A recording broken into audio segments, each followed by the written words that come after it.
right, so this is a town hall. We have here Steve Brandau and Gary Bredefeld, both of them running for District 2 Supervisor. Steve is the incumbent, and Gary is challenging him. We did a random coin toss, so both of you know. Gary is going to start, and Steve, you will close on opening statements. We're gonna have a 3-minute opening statement from both. I will be running the timer, and I will give a 30-second. And we will have a 3-minute closing about 1 o'clock. And again, I'll run the timer for those as well. I will not be asking questions. I will not be fact-checking. It's all coming from the audience today. I'm just walking around with the microphone.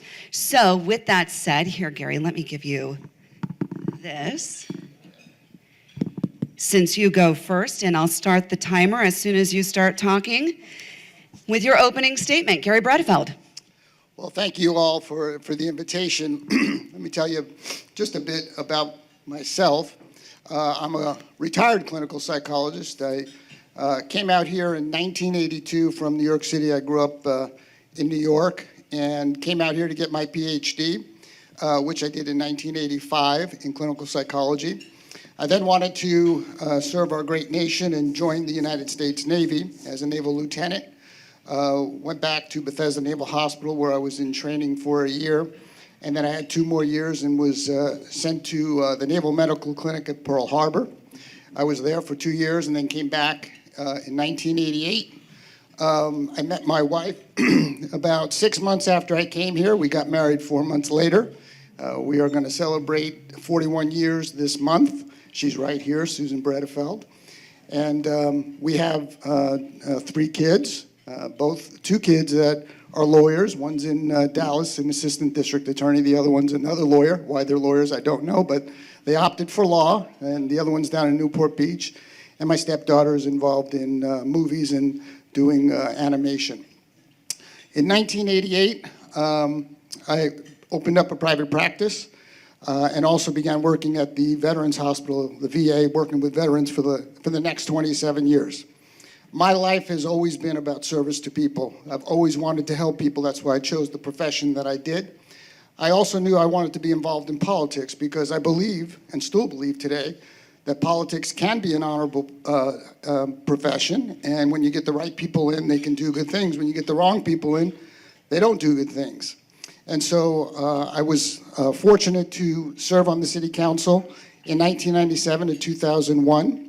And at that time, we built a multi-purpose stadium and a new exhibit hall and turned around a city that was crime infested, if you remember, in the late 90s by hiring hundreds of police officers. And then I was feeling pretty good about myself and thought I'd run for mayor and ran against a guy by the name of Alan Autry. I thought nobody's going to vote for the actor, and everybody voted for the actor. And so I went back out of politics and just continued my professional life, raising my family. And then about 8 years ago, the opportunity arose to run for city council again. And so I ran, was fortunate enough to win with 65% of the vote. People supported me again and have been serving for the last 8 years. There's a lot that's changed, obviously, over the last 25 years. 30? 30 years, yeah, a lot of years. Now we have social media. Now we have people who are not inhibited at all about attacking people. We've gotten more radical in terms of what's going on in our country. And I've seen that certainly on the city council. We saw it during COVID where people got locked down, kids got locked out of school for 2.5 years. And if you know anything about me, I'm a guy who stands up and speaks what I believe. Whether you agree or disagree, I tell you exactly what I think. All you got to do is ask me. And let's start to wrap this up, Gary. Oh, okay. So anyway, I wanted to continue to serve. That is why I decided to run for a county board of supervisors, and that's a bit about me. Thank you. Thank you. Steve Brandau. Good afternoon, everybody. Thanks for having Gary and I down here. I understand that this is your first venture back into public forums after not doing them for some time, and so I applaud you for that. I think it's really important, especially for this crowd, community leaders, and folks that take a great pride in our community. We want to thank you for this opportunity. We just wrapped up our budget meeting for the year. We had a special meeting today. I'm glad several of my colleagues are here. Chairman Magzig, Supervisor Mendez, and Supervisor Pacheco are here. So glad to see those boys, although we just spent time together down the street. I do want to talk a little bit about myself in case there's some chance that you don't know that much about me, but I've been serving locally here for 12 years, 6.5 years at Fresno City Council, and now 5 years at the County Board of Supervisors. And so I want to talk a little bit about, I was born and raised in Selma, so I've been a local guy my whole life, have an English degree from Fresno State, and began a small business about 30 years ago, a carpet cleaning company in our community. And it was business that brought me into politics. So about 15 or 16 years ago, the Tea Party became a thing. And I was attracted to it because it talked about the troubles, the trials of taxation and business and regulation and big government. And so I was attracted to that, and I became involved and really quickly became one of the leaders of the Central Valley Tea Party. And after a couple of years of standing out on the street corner, waving signs, I thought, I got to get more involved. So I ran for city council and was very successful. I took all of those same things that I've learned and that I've always been a part of in my own business. Again, so I've written payroll, I've had employees, times I've done the job entirely by myself. But I understand business, and I've always taken that mindset into local government. So on the Fresno City Council, for instance, I brought forward 1 year we were in budget, and I asked the city attorney if there was a requirement for a balanced budget. He said, no, you could spend more than you have. I go, that doesn't work for me. So that very same day, I've been crafting a balanced budget amendment. And I brought that in front of the voters. All of you voted on this. It passed over 80%. And so these are the types of things that I've always been involved with. When the city of Fresno, under the mayor, wanted to, under the guise of slum housing, wanted to attack every single person who had a condo in Fresno or an apartment to rent, I said, that's not going to work for me. These people haven't done anything wrong. So I created what we call Asset Anti-Slum Enforcement Team. We just targeted the slum lords. We left everybody else. We left all of you alone. These are the types of things that I've always done. 30 seconds. All right. Well, boy, man, that time goes fast. I would like to say, we just passed our budget. I want you to think about this. I'm glad to have the support of my colleagues. I'm so proud to work with that board. We come together, there's 3 Republicans, 2 Democrats. We don't fight, we don't sue each other, we don't call each other names. It's been fantastic and my pleasure to serve for you for 5 years. Thank you. All right. So there's your opening statements for you. Now the questions come from the audience. So who wants to go first? This is always the tough one. There's Scott, exactly, okay. I saw you first. Can you describe to us where District 2 is, just generally? He asked if you could describe where District 2 is. I can do that real easy. I've served for 5 years. Although we have had redistricting in the middle of that 5 years, basically it goes from 99, and it's North Fresno, a little slice of Clovis. It goes into Villa and Clovis. And so all of North Fresno and the east-west line is mostly Shields Avenue and Shaw Avenue. So basically, if you're north of Shaw, north of Shields, in the city of Fresno, that's District 2. All right, I saw Elliot. Thank you, Christina. Elliot Balch, CEO of the Downtown Fresno Partnership. We have a lot of things that are working really well in our downtown, but one of the issues that we deal with on a fairly regular basis is folks who are homeless. Maybe they're camped out one place or another. If there's a mental health issue, substance use issue. And I know that the county receives a lot of social service funding streams. So I'm just curious if you're satisfied with how all of that's going in this part of the county, and if you think that there's more that you'd like to see done from the county. Gary, you want to start? Well, I'm not satisfied at all with how the county's operating in terms of social services. we, the city of Fresno, deal with the homeless situation all the time. And we've enacted legislation, often that I've co-sponsored, in terms of helping businesses that are doing business with the public, that are on private property, trespassing, and no camping ordinance, which Steve was also involved when he was on the city council, but a whole lot of things. Homeless is an ongoing issue. We've spent hundreds of millions of dollars, but you're never going to spend your way out of the problem. There's a number of things that have to happen, and some of that is Sacramento. You can't weaken every criminal law that exists in this state and not expect people who are doing drugs and engaged in criminal activity to continue to do it. They do. And there is a subculture of the homeless that are not seeking help. We've reached out to many people who want help, and many of them don't. You see them out there. And so the city of Fresno has had to crack down, and we are going to crack down. Our ordinance is going to go in effect September 23rd. But the Department of Social Services has not been a good partner for us in the city of Fresno. That needs to change. Frankly, the county also has a program that they support. They're not fully funding, which is a needle exchange crack pipe program that's been going on for a long time. They've now moved it into the downtown. You know that, Elliot. The mayor has opposed it. I've opposed it. Others on the council have opposed it. They say that this is something that helps people, keep them from getting disease. It's not. I've worked in drug addiction as a psychologist. When you're giving people who are drug addicts needles and crack pipes, and they give them crack pipes because they think it's a safer way to take fentanyl. This is the rationale. This is the insanity. They call it a harm reduction program. It's anything but a harm reduction. It is a harmful program, and this was approved by the board. I'm going to do everything I can to end that program. I will continue to speak out against it because all it does is keep drug addicts who are homeless on drugs. But the homeless situation, you cannot continue to spend billions of dollars. It was tried in LA. It's tried in San Francisco. I think the city of Fresno has done a very good job. We haven't become LA or San Francisco. We are not going to become that because we are going to enact accountability for those who truly don't want help. If you want help, there is help available. There are plenty of organizations that want to reach out, want to provide help.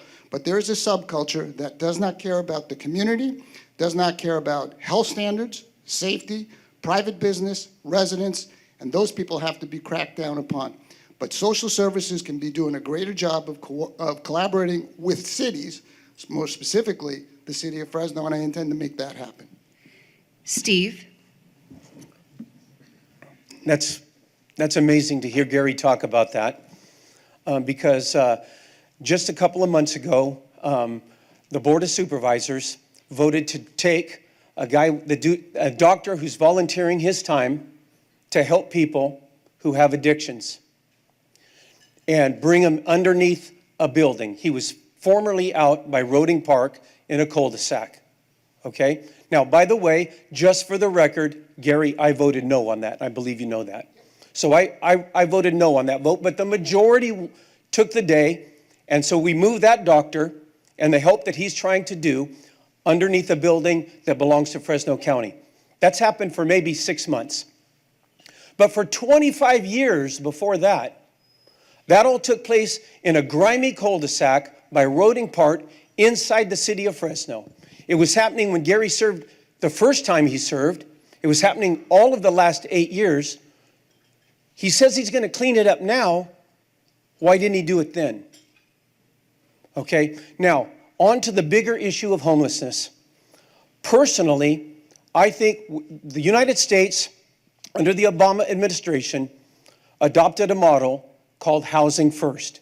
Some of the states have argued against it and tried and struggled to do their own thing. California has embraced the Housing First model.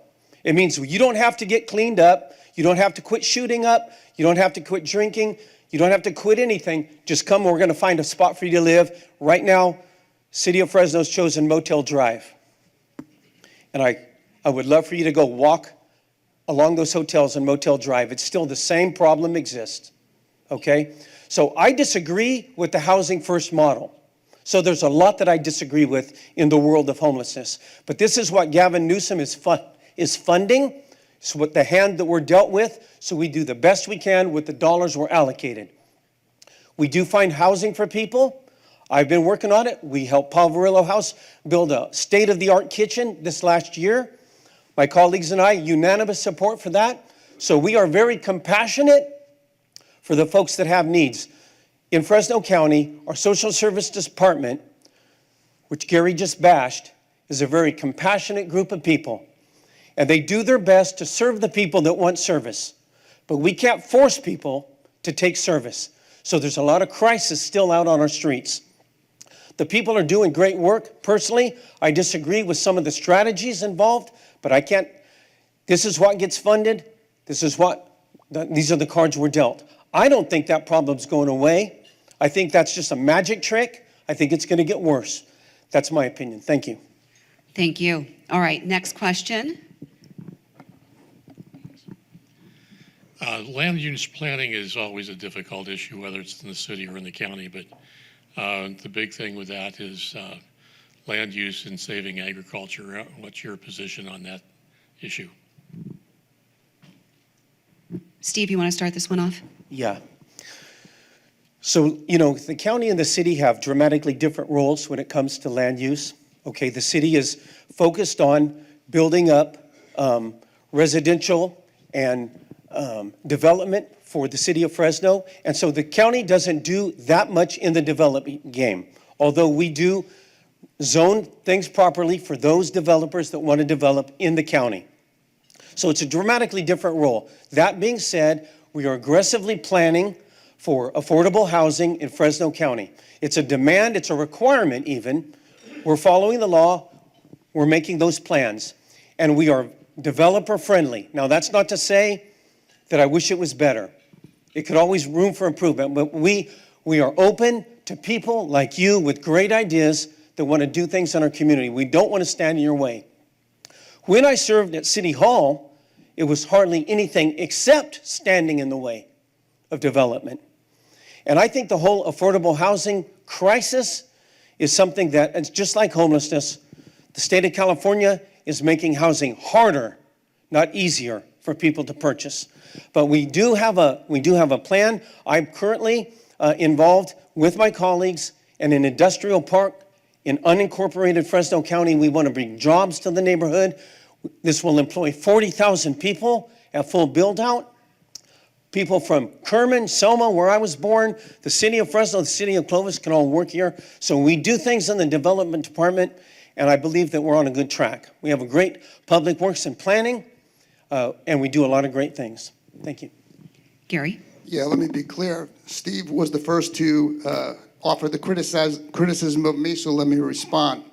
The drug program, the needle exchange program, I have spoken out against that program for years and years, but we can't control it. It's run and funded by the state, but it's supported by the county. It's always been supported by the county. That will come to an end when I'm there. I'm going to speak out against it, and will continue to do so. Another difference, when Steve voted no, when that came before the board to move it to downtown in a building, yes, he voted no. But you know how many words he spoke against it? Zero, none. Didn't ask, how much is this costing the state? How much is the county funding this? How many people from the county will be funding it? And that's the difference between Supervisor Brandau and me. I will speak out. I will fight for the things that I believe in. And when I oppose a drug program, because I know it's dangerous for this community, because I know the needles end up in a park, you're going to hear from me. I'm not just going to be a quiet no. I'm going to speak out, because that's what my constituents expect, and that's what I'm going to continue to do. Now, as for land use, the county's been in the business of leapfrog development for decades. Brighton, Crest, I can go on and on. They've not been a good collaborator, again, with the city. We should have sequential growth, what we used to call smart growth. So when you have leapfrog development, it's hard to provide those services. The county also needs to be much better at with environmental impact reports. They're not with CMEX, which is going to have a major impact on those people out there. They're relying on a 25-year-old EIR. The city's suing over that, because we believe you ought to look at the impacts that these developments are creating. Now, I believe in development. Without development, you can't grow. You have to grow to be a healthy community. But it must be smart growth. And that's what I intend to bring to the county, just as we've done at the city. Thank you. Next question. Anybody?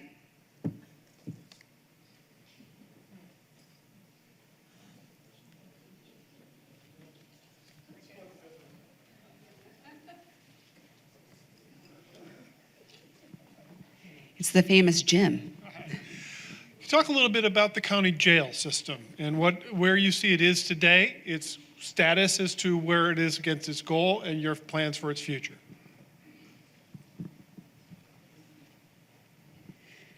Let's see. Gary, you finished. Why don't you start this one? And Steve will finish this segment. Yeah, I visited the jail, spoke to a lot of the folks there. They need a lot of help with law enforcement, particularly correctional officers. They don't have enough correctional officers. The correctional officers are not paid well. If you've been in the jail system, that is a very, very difficult job. I would not want to be a correctional officer having to work with these very dangerous individuals. And they are way understaffed. That needs to be a focus of the budget. I hope they make it a focus of their budget. It hasn't been for quite some time. So we need correctional officers. I believe the district attorney's office is down some 20 DAs. We need to fund those positions, public defenders, sheriffs, all of those law enforcement agencies need to be strongly supported. And I intend to be somebody, like I've been at the city, a strong voice for law enforcement. At the city, we now have our highest levels of police, 925 officers, never had it. Firefighters, 375 firefighters, never had it. You can't have a safe community if you don't have the resources and the personnel to make that happen. So I will continue to fight for those kinds of things. They're now opening a new jail. I support that, and I support all of law enforcement because we have to have a strong law enforcement if we're going to make our community safe. And so I will be that voice, just as I've been for the city throughout all the years I've served. Thanks. Steve? Yeah, talk about the jail just for a second. First, I want to start by saying, in our race, in this campaign, almost the entirety of law enforcement has endorsed me. And I do appreciate that. I mean the sheriff, I mean the former sheriff, I mean the district attorney, the Investigators Association, the Prosecutors Association, the Defenders Association. So I've got a lot of great support from our local law enforcement agencies, and I think that's wonderful. We have a new jail coming online. The state of California has given us some roadblocks, and that has taken us many months over when that jail was due to open, but it's beyond our control. And let me tell you, there's a lot of things that Gary talks about that he simply doesn't know what he's talking about. And by the way, that's not a criticism of Gary. That's what happens in the difference between these two jobs. When I was a city councilman and I came to the county of Fresno, Buddy knows this, it took me at least a year to understand the way the differences are between those two agencies. And it's a learning curve. And Gary, you don't know what you're talking about when it comes to that jail system and the employees there. Now, what happens is we train a correctional officer. The state of California moves in and says, now that you've trained them, we're willing to pay them $30,000 more a year to come work for us. What do you think that young person does? And we also lose correction officers to other agencies in the Central Valley. Now, another thing that he's wrong about is that we haven't done anything about this problem in many budget cycles. That's not true, and all you need to do is talk to the head of that association. Last year, we gave them a raise. We knew we needed to give them a raise. We gave them a substantial raise. I just had a meeting 3 weeks ago with the two members of their leadership that thanked us profusely for giving them a raise. Now, there is still a challenge because that is a tough job, and Gary and I agree about that. It's a tough job. It's a job I wouldn't want to do. And so it's not as attractive as it used to be as an entry-level job to law enforcement. And so people can get paid $20 an hour now to go out and flip burgers. That puts a lot of pressure on the entire system, right? And so we're seeing a lot fewer people apply for those type of positions, but we're aggressively going after them. It is a challenge for the reasons I described. Thank you. We have one last question here. Thanks both of you for coming. Getting back to the ag and development question, we have ag land in Fresno County that's not in the Williamson Act. I would like to put it in the Williamson Act so I can preserve the ag land. Would you, like Tulare County did a couple years ago, enact the Williamson Act for ag preservation? Steve, you want to go? When it comes to the Williamson Act, I have 3 top-notch professionals in the room right now. One of them, Supervisor Pacheco. One of them Supervisor Mendez, one of them's Assessor Recorder Paul Dictos. And there are many challenges these days with the Williamson Act. There's people that want in, there's people that want out. Fresno County allows those opportunities, but the challenges are becoming increasingly because of the water that's allocated to Fresno County. So when I grew up in Selma, both of my parents were born and raised on 40-acre farms. There's been immense pressure put on farmers, and it's a very tough time. I mean, it's feast or famine with our ag community, but we're very supportive of our ag community. We always place number 1 or number 2 in the most productive county in the entire nation, which really means the entire world. Right here in Fresno County, where sometimes we let one of our neighboring counties steal the title for a year, and then we work our butts off like Ryan Jacobson here to get that title back. We're very supportive of our ag community. Water is the challenge. We're just beginning to face some of the real pressures that come from SGMA, but we're doing everything we can to protect our ag infrastructure. And ag will always be a strong part of Fresno County. You have our entire support of the Board of Supervisors for that. All right, do you have a follow-up?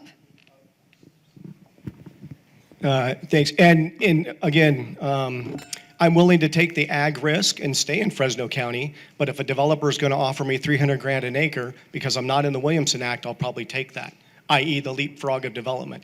So can we get back into enrolling in the Williamson Act? That's, I think, the key of the question. Like Tulare did a couple years ago, I was able to re-enroll some of the acreage that was not in the Williamson Act back in for that preservation. Yes, first of all, in light of what Steve said, it took him a year to figure out what's going on. That's an indictment. It won't take me but a week to figure out what's going on. I already know what's going on there. And that's a shame that it took him a year because it's a waste of time. Secondly, I'm not going to accept what the status quo, which is what my opponent does. I am a change agent. I am somebody who's not going to accept things as they are. I don't accept that they haven't gotten things done that they need to, that they have explanations and excuses for why they don't have enough correctional officers. There's no excuse. The bottom line is we go there to figure out and problem solve and get things accomplished. And sometimes you've got to upset the apple cart to do that. And I'm not afraid to do it, and I will do it, just as I did at the city when I had to speak out on things that were not going as they should at the city. People know that about me, and I'm going to continue to do that at the county. That's why many of the folks at the county don't want me to go there, because they want the same establishment, the equilibrium to stay the same, no change. They need a lot of changes there, and I'm going to bring change there, and they know it. I'm also going to bring accountability and transparency. Now, getting back to ag. Ag is obviously critically important to Fresno County. I am always going to be a supporter of ag. And what needs to happen in terms of regulations. We can talk about the Williamson Act, we can talk about whatever is necessary, but I will always support agriculture. And that is not my strong suit. I grew up in the city. So I know how important ag is. I will always be a supporter. I've always been a supporter, and that will certainly continue. We do want to continue, as you mentioned, not to have the leapfrog development. That has to be a factor in our ag land, and we want to preserve our ag land. We don't want to lose our ag land, and I'm going to be somebody who makes sure that we don't. Okay, we have time for closing statements now. Each of you get 3 minutes, and Gary, we'll start with you on closing statements. You want me to do opening and same with closing? Sure. Okay. You good with that? Well, I'd rather him speak, and then I could address anything he wants to say. I know we did the coin toss, and you were I see. first. Okay. I'm sorry. You had the can. Sorry about that. I want to just say, I have always been somebody who works extremely hard for the people. I never forget that I represent you. I represent the constituents. And sometimes that's meant that I had to go against my colleagues when they were spending money on credit cards. I had to expose that. I had to talk about it. It's not easy to do. When there was COVID and they were locking down businesses and churches and kids out of school, I stood by myself and said, this is not okay. Kids need to be in school. And you know what? I was right. The kids needed to be in school, and they're suffering today. I'm a guy who will stand up and speak the truth. I'm going to bring that same passion to the county. They need accountability. They need transparency. Not foster kids sleeping on floors, not hiding Chinese labs for 8 months in Reedley, not supporting a needle exchange crack pipe program, making sure we have correctional officers, all the departments of social services that need to be funded, they need to have that focus. They also need to be working with the city. That hasn't been happening for a long time. And that is all going to change when I get there, and they know that. And I've been working hard to win this seat since March of April last year, not this year. I've been walking precincts. I've been to almost 20,000 homes. We put out nearly 1,800 yard signs because we have incredible support. I walk to doors where people say, thank you for being my voice. Thank you for having the guts to stand up and speak the truth. And I will, as your representative at the county, just as I've done at the city. I want to thank you very much for the opportunity to speak before you today. It means a great deal to meet people and to share what I'm about, and I think most people do know that. And I can assure you, if you support me and give me your vote, you will not regret it. You will always know that you will have a voice at City Hall. And when you call me, the phone will be picked up and we will talk.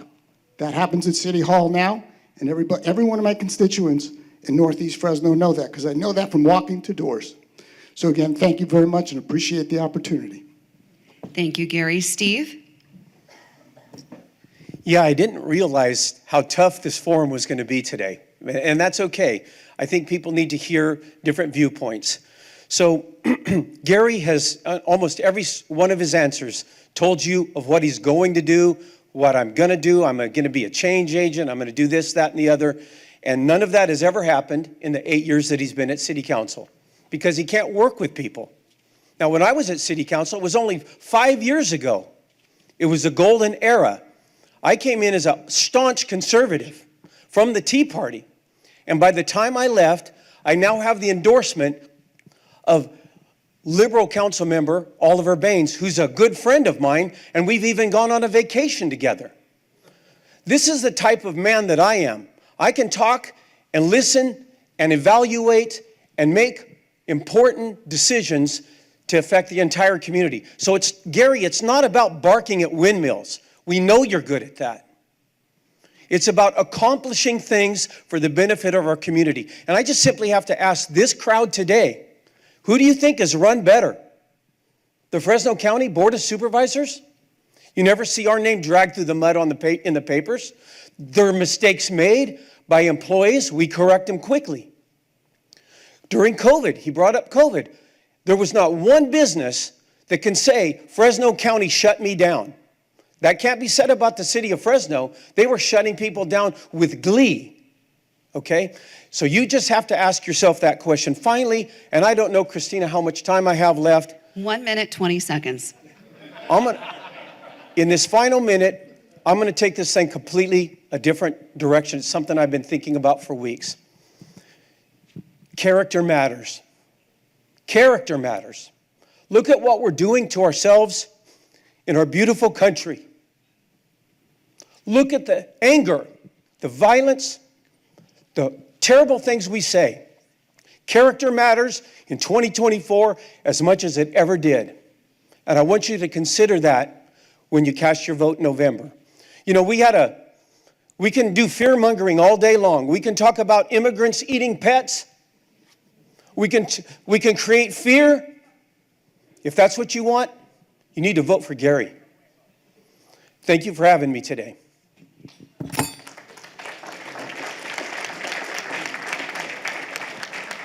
All right, Val, here you go. Please join me in thanking Mr. Bredefeld, Mr. Brandau for joining us today, and Christina for being our MC for that event.